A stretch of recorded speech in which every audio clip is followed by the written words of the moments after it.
Saudara masih menyoal kita dan membincangkannya atau mendiskusikannya berkaitan dengan langkah-langkah pemerintah pusat juga pemerintah Provinsi DKI Jakarta berkaitan dengan polusi udara di Jabodetabek. Masih bersama Trubus Radiansyah, pengamat kebijakan publik dari Universitas Trisakti, juga Suci Fitria Tanjung, Direktur Eksekutif Walhi Jakarta. Mas Trubus, kita ini darurat polusi udara, tapi langkah-langkah yang dilakukan tampaknya belum mengacu pada bagaimana melindungi kita semua, saya, Mas Trubus, Mbak Susi, pemirsa Sapa Indonesia Pagi di Jakarta dan sekitarnya, agar tidak terpapar dengan polusi udara, serta kemudian menyelesaikannya begitu, seperti Mbak Suci katakan. Political will dari pemerintah pusat harus dilakukan. Tampaknya belum sampai nih, belum kelihatan daruratnya menurut saya. Seperti misalnya COVID ataupun pada waktu Presiden langsung menyatakan pungli harus diberantas dan lain-lain. Saya belum melihat itu dari Pak Joko Widodo. Menurut Anda seharusnya ini bisa dilakukan atau harus dilakukan, Mas Trubus? Ya, menurut saya memang harus dilakukan dalam arti bahwa ini butuh keberanian, ya kan, untuk mengkoordinasikan, membangun satu kebijakan kolaboratif sinergitas tidak saja di Jakarta tapi juga kategori wilayah-wilayah penyangga. Karena apa? Ya. Karena dan polisi ini tidak semata-mata ada di Jakarta tapi juga dari wilayah penyangga. Yang kedua, kita juga ada keberanian setidaknya untuk melakukan tindakan penindakan law enforcement kalau misalnya dipandang itu ada pelanggaran, misalnya terkait dengan adanya sekitar 100 kilo lah dari Jakarta ini kan banyak industri-industri yang masih mengepul luar biasa, bahkan PLTU di berbagai tempat itu kan jujur saja masih menggunakan batu bara. Maka dengan demikian maka karbonnya kan di sini semua, polusinya ke sini semua. Nah, kalau itu berani melakukan langkah-langkah dalam hal penindakan, tentu ini akan bisa. Tetapi ini persoalannya kan kemudian pemerintah dihadapkan oleh ini cost and benefit. Kan gitu teori. Apa? Karena kalau ini kan juga terjadi, Mas Trubus, ketika kita menangani COVID, ketika kita menangani penyakit mulut dan kuku terhadap ternak sapi, begitu kan terjadi itu. Bagaimana kemudian kita melakukan penutupan tapi ada dampak-dampak ekonominya. Kali ini harus dilakukan juga dengan penuh perhitungan dan seharusnya bisa dilakukan oleh pemerintah pusat, walaupun kita belum lihat, Mas Trubus. Ya. Saya melihatnya itu artinya bisa dilakukan, Mas, bisa dilakukan dengan keberanian tadi. Nah, kalau kemudian penutupan ataupun ya penindakan bagi yang dianggap melanggar oleh pemerintah, kalau memang pemerintah ukurannya mau istilahnya menekan polusi ini agar tidak istilahnya kritis dan istilahnya force major gitu ya, merajalela seperti sekarang ini. Nah, itu memang harus menekan sejumlah aktivitas-aktivitas yang memang menimbulkan polusi itu sendiri gitu loh. Tidak saja misalnya kendaraan harus berani ada satu langkah misalnya kebijakan pembatasan usia kendaraan. Itu kan harus ada keberanian karena nanti pemerintah berhadapan dengan pelaku-pelaku usaha mobil bekas, motor bekas paling tidak, atau masyarakat selama ini tidak mampu berhadapan dengan itu. Berani kan pemerintah, seharusnya pemerintah bisa berani dan itu bisa memberikan kompensasi. Misalnya memberikan satu insentif kepada mereka agar mereka tidak terlalu dampak dirugikan sekali, dan pada saat pandemi Covid bisa dilakukan. Nah, sekarang dalam kondisi polusi udara seharusnya juga bisa dilakukan. Masalahnya kan persoalan political action-nya yang memang minim. Kalau political will-nya sudah ada, tapi ya political will-nya nggak nyambung, ya udah yang terjadi sekarang polusi udara memang sulit terkendali jadinya, Mas. Ya, ini mudah-mudahan terus mendorong. Saya loncat dari pemerintah provinsi, pemerintah pusat harus segera mengambil tindakan-tindakan yang lebih terasa kedaruratannya untuk publik banyak di sekitar Jabodetabek. Saya pindah ke Mbak Suci sebentar. Mbak Suci, ini ada lempar-lemparan juga, kita membacanya di media, dan berkaitan dengan industri yang mengatakan kami nggak terlalu menyumbang kok waktu COVID-19, ketika semua berhenti, toh kualitas udara Jakarta memang ada membaik, tetapi bukan kami berarti penyumbang terbesarnya, kira-kira begitu kan. Nah, dari kaitan dengan industri ini, kalau boleh saya menyebutnya, saling tuding, saling menyalahkan semacam ini, mengapa terus terjadi? Ini sejak lama sebetulnya kita dengar. Ini penyumbangnya transportasi, sudah pasti industri juga menyumbangnya, dan hal-hal lain yang berkaitan dengan kebiasaan masyarakat yang masih mungkin membakar lahan atau sampah dan lain-lain. bagaimana kita melihat ini semua dan kemudian menyelesaikannya secara bersama-sama untuk kita juga, Mbak Suci? Sebenarnya pemerintah bisa mengambil jalan tengah untuk itu dengan tindakan-tindakan, misalnya melakukan review perizinan atau audit lingkungan di wilayah-wilayah yang memang kawasannya diperuntukkan untuk kawasan industri. Misalnya saja dalam kasus Marunda, ya, ketika ada polusi debu batu bara, begitu kami pemerintah memang menindak mencabut izin 3 perusahaan pada saat itu. Tapi itu tidak cukup, sampai hari ini masih dirasakan.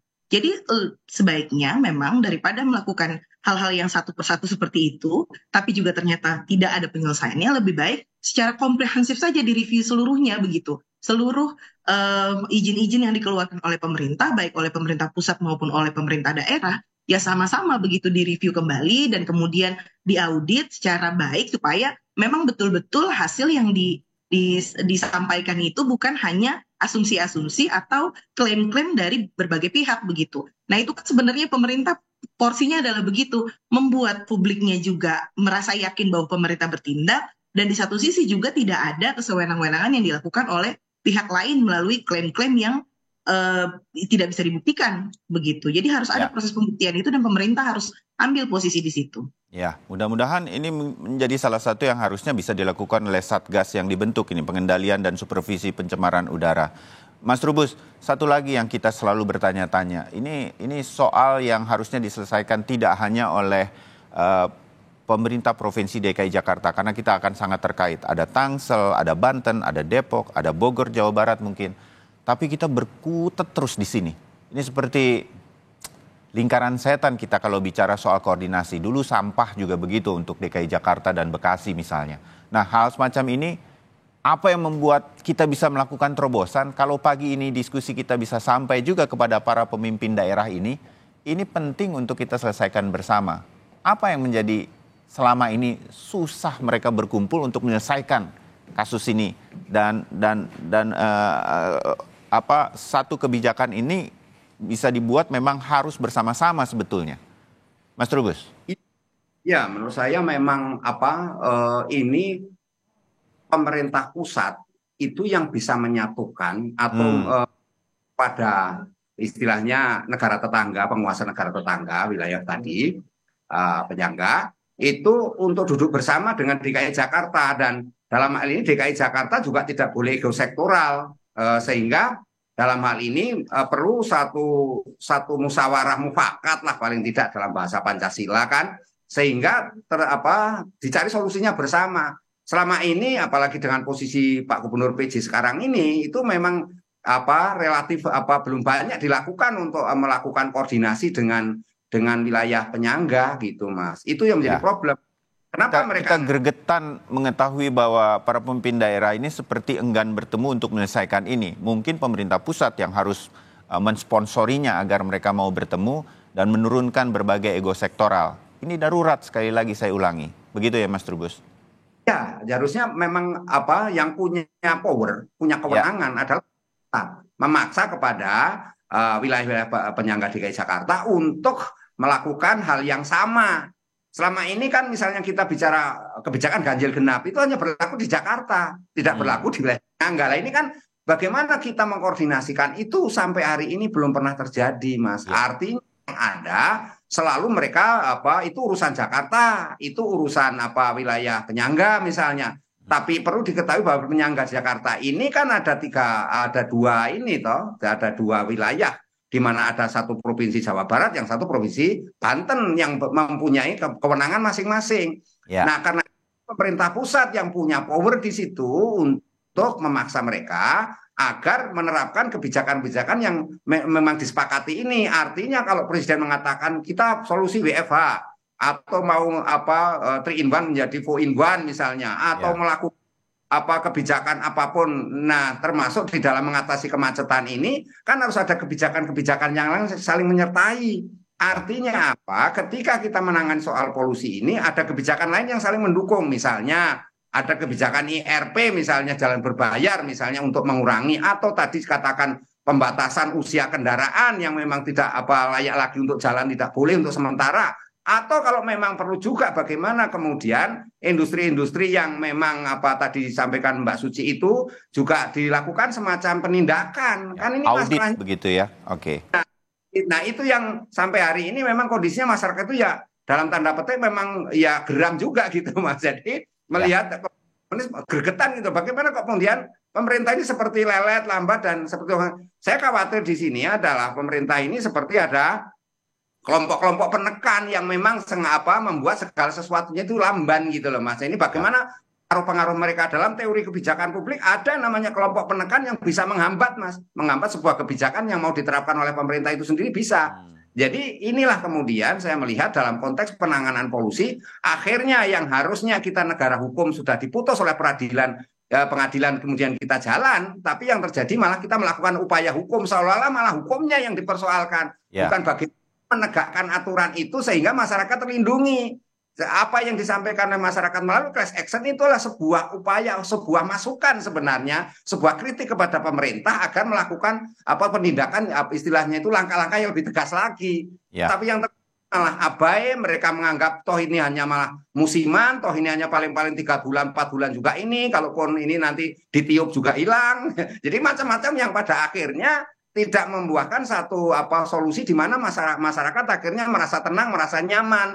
Nah kalau sudah seperti ini, dampaknya yang menjadi persoalan di publik itu kan dampaknya Mas gitu. Dampaknya yang tidak hanya penyakit-penyakit ispa yang istilahnya sudah kronis, tapi juga hal-hal lain yang kemudian menderma kepada anak-anak juga yang menjadi korban gitu. Dan korbannya makin hari makin meluas. Nah ini yang menurut langkah-langkah yang harus butuh keberanian Mas, di mana kemudian tidak saja bersifat policy saja, tapi juga melakukan law enforcement di dalamnya. Begitu Mas.